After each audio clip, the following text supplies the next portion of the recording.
sentro ng mga aswang sa Pilipinas. Paalala, ang kwentong ito ay katang-isip lamang. Sa gitna ng isang liblib na bayan sa Kabisayaan, may isang lugar na hindi mababanggit ang pangalan ng matatanda ng walang kaba at panginginig ng tinig. Ang lugar na iyon ay tinatawag nilang sentro ng mga aswang. Sabi ng matatanda, dito nagtatagpo ang iba't ibang uri ng nilalang ng kadiliman. Mga aswang, tiktik, manananggal, sigbin at pati na rin ang mga mangkukulam. Bago pa raw dumating ang mga Kastila, mayroon ng kasunduan ang mga aswang sa baryo. Tuwing kabilugan ng buwan, nagtitipon-tipon sila sa gitna ng kagubatan. Dito nila isinasagawa ang kanilang mga ritual, kasabay ng halakhak na kayang makapagpatindig ng balahibo sa sinumang makakarinig. May isang binatang nagngangalang Rogelio, anak ng isang magsasaka. Lagi niyang naririnig ang mga kwento tungkol sa sentro ng mga aswang, ngunit hindi siya naniniwala. Para sa kaniya, katang-isip lamang iyon ng matatanda para takutin ang mga bata at para hindi magpagabi sa labas. Isang gabi ng kabilugan ng buwan, matapos niyang samahan ang kanyang kasintahan na si Alona pauwi, nagpasya si Rogelio na dumiretso sa gubat. Buong loob niyang patunayan na walang katotohanan ng mga alamat. Ngunit habang lumalalim siya sa gubat, nakarinig siya ng mga huni ng ipon na tila umiiyak at mga yapak hindi tao ang may gawa. Ang hangin ay naging malamig at sa kabila ng dilim ay nakita niya ang liwanag mula sa apoy na tila nagsasayaw. Dahan-dahan siyang lumapit at doon niya nasilayan ang nakakatindig balahibong tanawin, isang malaking bilog na altar na yari sa mga bato. Nakapalibot dito ang mga nilalang na may mahabang dila, nag-aanyong tao ngunit mapuputla, ang iba ay may pakpak at nakabitin sa sanga ng puno. Sa gitna, may isang malaking kawa na puno ng dugo at laman loob ng mga hayop at may naririnig siyang boses ng mga umiiyak na bata. Halos mabingi si Rogelio sa sigaw ng pinuno ng mga aswang. Simulan ang pagtitipon. Ito ang gabi ng ating lakas, dito sa sentro ng ating kapatiran. Muntik nang mapasigaw si Rogelio, ngunit tinakpan niya ang kaniyang bibig. Subalit isang aswang na may matang parang pusa ang nakatunghay sa kaniyang kinaroonan. Nagngangalit ang mga ngipin nito at dahan-dahang lumapit. Bago siya maabot, may tumawag sa pangalan niya, si Alona. Hindi niya alam kung paano siya nasundan ng dalaga, ngunit mabilis nitong hinila ang kaniyang kamay at itinuro ang isang makipot na daan palabas ng gubat. Habang tumatakbo sila, rinig na rinig nila ang paglipad at paghabol ng mga nilalang. Ang hangin ay puno ng amoy ng dugo at bulok na karne. Nakauwi sila ngunit hindi natapos ang bangungot. Mula noon, gabi-gabi ay sinusundan si Rogelio ng mga kakaibang ingay sa bubong, mga yapak sa labas ng bintana, at minsan ay nararamdaman niya ang malamig na hininga sa kaniyang batok. Sabi ng isang albularyo sa kanilang baryo, kapag nasilip mo na ang sentro ng mga aswang, hindi ka na basta-basta makakatakas, sapagkat minarkahan ka na nila bilang alay sa susunod na pagtitipon. At hanggang ngayon, sa tuwing kabilugan ng buwan, nananatili ang katahimikan sa baryo. Wala ni isa amang naglalakas loob na lumabas sapagkat alam nilang sa gitna ng kagubatan ay muling nagtitipon ang mga nilalang ng kadiliman, naghihintay ng kanilang susunod na biktima. Matapos ang gabing iyon, hindi na naging katulad ng dati ang buhay ni na Rogelio at Alona. Kahit sa araw, ramdam ni Rogelio ang bigat sa kanyang dibdib para bang may mga mata na kamasid sa kanya kahit saan siya magpunta. Maging ang mga hayop sa kanilang bakuran ay tila naamoy ang kakaiba sa kanya. Ang aso nilang si Bantay ay laging nakatayo ang balahibo at tahol ng tahol kapag lumalapit siya. Minsang naglalakad siya papunta sa bukid, may isang matandang babae na biglang humarang sa kanya. Siya ay si Lola Biring, isang albularyo na matagal ng kinatatakutan at iginagalang ng mga tao sa baryo. Matatalim ang kanyang mata at tila ba nababasa nito ang kaluluwa ni Rogelio. Open ko, anak. Nakita mo na ang hindi dapat makita. Wika nito. At ngayon, hindi ka na basta-basta makakalaya. Nasa iyo na ang marka. Close quote. Napahunot ang noo ni Rogelio. Anong marka po ang sinasabi niyo, Lola? Hinawakan ng matanda ang braso niya at bahagyang pinisil. Sa ilalim ng balat, lumitaw ang hugis itlog na itim na marka, parang paso na nakabaon. Nanlaki ang kanyang mga mata. Hindi niya alam kung kailan ito lumitaw. Open quote, alay ka na, bulong ni Lola Biring. Ikaw ang susunod na kukunin sa kapatitipon, ngunit may pag-asap-asap pa kung malampasan mo ang pagsubok. Close quote. Nang tanungin ni Rogelio kung ano ang pagsubok, tumanggi ng magsalita ang matanda. Ang tanging bilin niya ay huwag lalapit sa gubat sa susunod na kabilugan ng buwan at maghanda ng mga anting-anting at dasal. Ngunit hindi ganoon kasimple ang lahat. Kinagabihan, habang natutulog siya, nagising siya sa tunog ng pagkaskas sa bubong. Nang tumingin siya sa bintana, nakita niya ang isang babaeng nakabitin patiwarik, mahaba ang buhok, nakadikit sa dingding na parabang isang gagamba.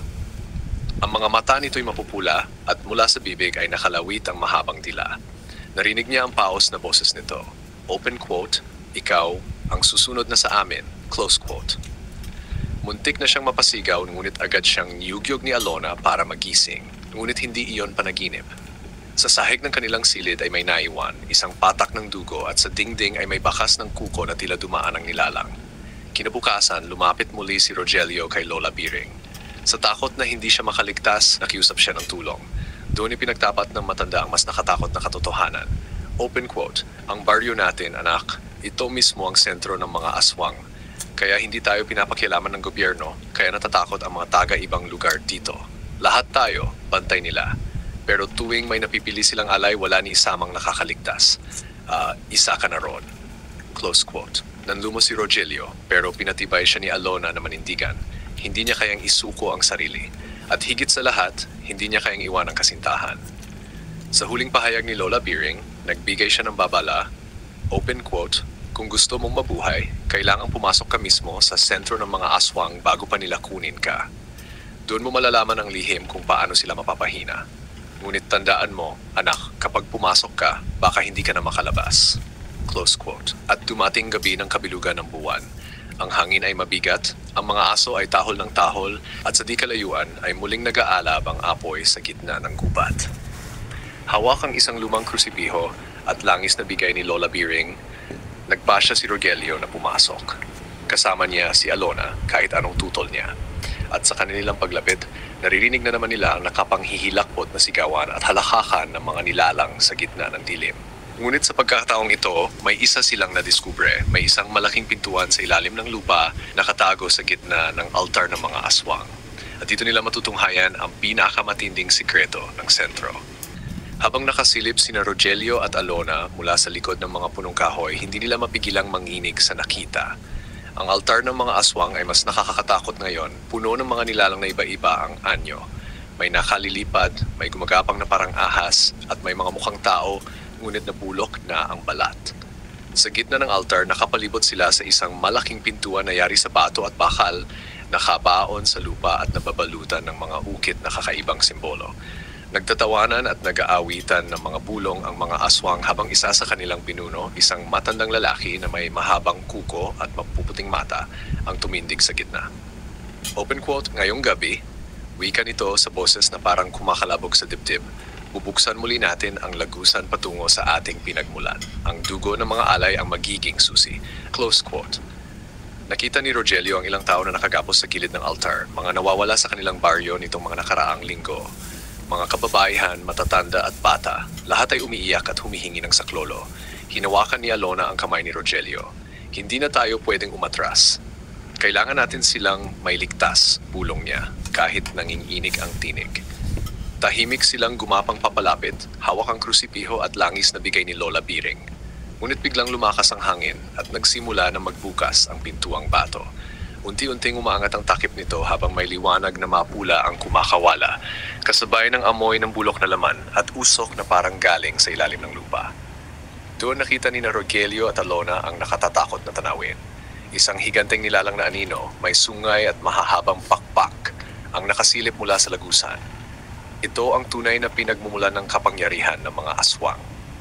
Napabulong si Rogelio, Diyos ko, hindi sila basta-basta nilalang, may sinasamba silang mas malakas. Nang handa ng ialay ang mga biktima, hindi na nag-isip si Rogelio.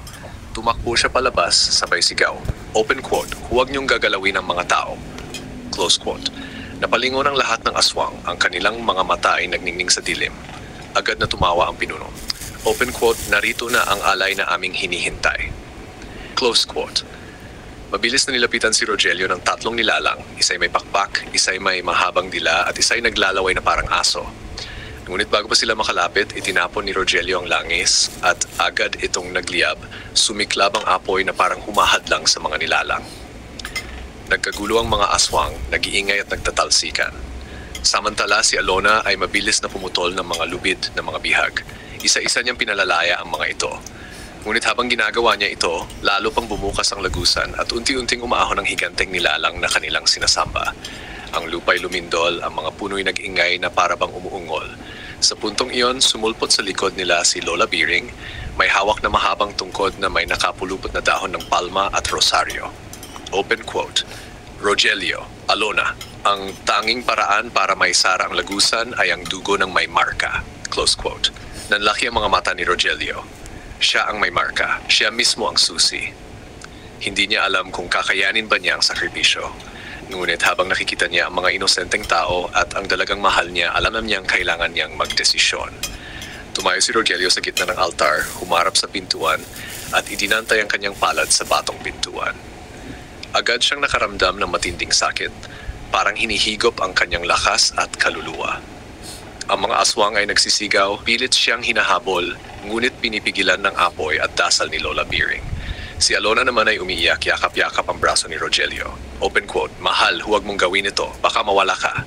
Close quote. Ngunit ngumiti si Rogelio kahit nanginginig. Open quote, kung ito lang ang paraan para matapos ang lahat, handa ako. Close quote. At doon, nagliyabang marka sa kanyang balat, naging maliwanag na apoy at nagsara ang lagusan sa ilalim ng lupa. Ang mga aswang ay nagsigawan, nagsipulbos at naglaho isa-isa kasabay ng pagyanig ng lupa. Ngunit matapos ang lahat, bumagsak si Rogelio. Walang malay, malamig ang katawan at tila ba iniwan ng kaluluwa. Naiwan si Alona, humahagulgol, niyayakap ang kanyang katawan habang si Lola Biring ay nakayuko, hawak ang tungkod. Open quote, ang tanong, Hija, bulong ni Lola Biring, buhay pa ba siya? O isa na rin siyang kabilang sa kanila? Close quote. At sa dilim ng kagubatan, may narinig silang bulong, huni ng mga nilalang na hindi tuluyang naglaho. Tahimik ang kagubatan matapos ang pagbagsak ng mga aswang at pagsara ng lagusan. Ang mga taong nailigtas ay mabilis na tumakbo pa uwi, dala ang takot at pasasalamat. Ngunit si Alona nakaluhod pa rin, yakap-yakap ang walang malay na katawan ni Rogelio. Rogelio, gumising ka, mahal, gumising ka, umiiyak niyang bulong. Ngunit malamig ang katawan ng binata at ang marka sa kanyang braso ay patuloy na nagliliyab ng kulay pula bago tuluyang kumupas, nagiiwan ng tila paso. Lumapit si Lola Biring, mabigat ang mukha. Open quote, ginamit niya ang sariling dugo upang isara ang lagusan. Hindi lahat ng gumagawa niya ay nakakabalik. Kung makababalik man siya, hindi na siya magiging katulad ng dati. Close quote. Nanigas ang katawan ni Alona sa narinig. Hawak niya ang kamay ni Rogelio, pilit hinahanap ang tibok ng pulso. Sa unay wala, hanggang bigla niyang naramdaman ang mahinang pintig. Buhay siya, sigaw ni Alona, halos mapuno ng pag-asa ang kanyang tinig. Ngunit bago siya muling makiyak sa tuwa, bumukas ang mga mata ni Rogelio. Mapula, parang apoy. Napaatras si Alona, ngunit hindi niya iniwan ang binata. Nagsimula itong bumangon, mabagal at ramdam ang kakaibang lakas sa katawan. Ang kanyang balat ay tila mas namutla at ang kanyang ngiti ay may ipinakitang matutulis ng ipin. Rogelio, nanginginig ang boses ni Alona. Saglit na natigilan ang binata at para bang naguguluhan sa sarili. Alona, ako to. Ako pa rin ito. Ngunit habang nagsasalita siya, naramdaman niyang kumakalam ang kanyang sikmura, ngunit hindi gutom sa pagkain, kundi gutom sa dugo. Itinaas ni Lola Biring ang tungkod, handang ipagtanggol si Alona. Open quote. Sinabi ko na hiya, kapag ginamit ang dugo ng may marka, may kapalit. Ang kaluluwa ng taong iyon ay nagiging tulay ng kadiliman. Ang tanong, kakayanin ba niyang labanan ang sumpa o tuluyan siyang magiging isa sa kanila? Close quote. Napahawak si Rogelio sa kanyang ulo, halos mabaliw sa nararamdaman. Sa kanyang isipan, naririnig niya ang mga boses ng mga aswang nagbubulong ng aakit. Open quote, sa amin, ikaw ang susunod na pinuno. Close quote. Ngunit sa tabi niya, mahigpit ang hawak ni Alona sa kanyang kamay. Open quote, labanan mo Rogelio. Nandito ako, huwag mo akong iwan. Close quote, sandaling nagdilim ang paligid at sa di kalayuan, may mga matang nagliliwanag. Ang mga aswang na hindi tuluyang naglaho ay nagsisimulang magbalik. Ang ilan ay nakalilipad muli, ang iba'y gumagapang sa lupa, papalapit sa kanila. Ngayon, si Rogelio lamang ang may kakayahang lumaban, ngunit siya rin ang nasa bingit ng pagiging isa sa mga ito. Humarap siya kay Alona at kay Lola Biring. Kung hindi ko sila haharapin ngayon, babalik sila at babawiin ang buong baryo. Ako na lang ang lalaban. Ngunit ang tanong, lalaban ba siya bilang tao o bilang bagong pinuno ng mga aswang? At sa gabing iyon, muling umalingaw-ngaw sa gubat ang mga huni at halakakan ng mga nilalang ng dilim, kasabay ng unang sigaw ni Rogelio, isang sigaw na hindi nila alam kung sa Taupaw ba o sa Halimaw. Abangan ang mga susunod na mga kwento dito lang sa KLTV, Kwentong Kababalaga.